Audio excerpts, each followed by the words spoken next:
আপনাদের আগেই জানিয়েছে ৩ দফা দাবি পূরণের প্রজ্ঞাপন না হওয়া পর্যন্ত কেন্দ্রীয় শহীদ মিনারে অবস্থান করবেন বেসরকারি শিক্ষা প্রতিষ্ঠানের এমপিওভুক্ত শিক্ষক কর্মচারীরা।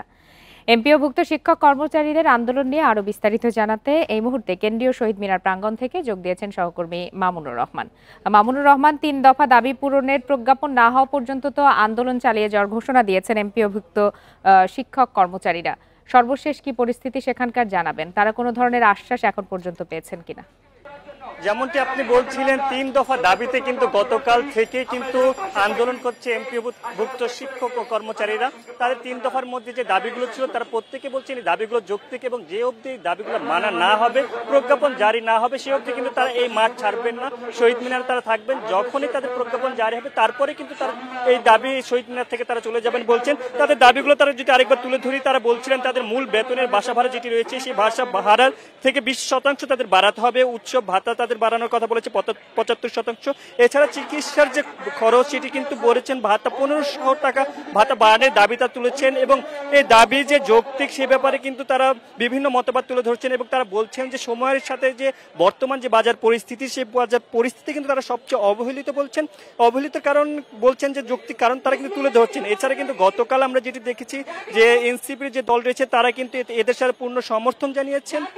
সমর্থন জানানোর পাশাপাশি যে শিক্ষকদের উপর যে গতকালকে যে হামলা হয়েছে, পুলিশের বর্বর হামলা, সেই হামলার বিরুদ্ধে কিন্তু তারা নিন্দা জানিয়েছেন এবং এর সুষ্ঠু একটি বিচারের দাবি জানিয়েছেন এবং তারা বলছিলেন যে এই দাবিগুলো কিন্তু তাদের সময় উপযোগী একটি উপযোগী দাবি।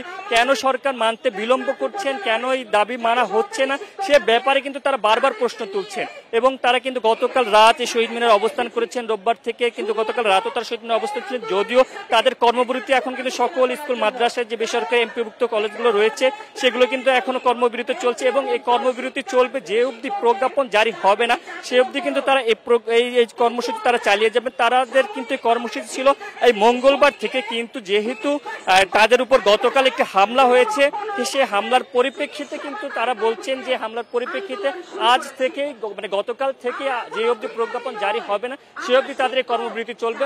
মঙ্গলবারের কর্মবিরতি তারা এগিয়ে এনে হামলার কারণে সেই কর্মবিরতি চলমান রয়েছে এবং প্রজ্ঞাপন জারি না হওয়া পর্যন্ত এই কর্মবিরতি তাদের চলবে এবং তারা এই অবস্থান রাখবে শহীদ মিনারে। শহীদ মিনার থেকে এই ছিল আমার কাছে সর্বশেষ। শহীদ মিনার থেকে যারা ছিলেন সহকর্মী মামুনুর রহমান।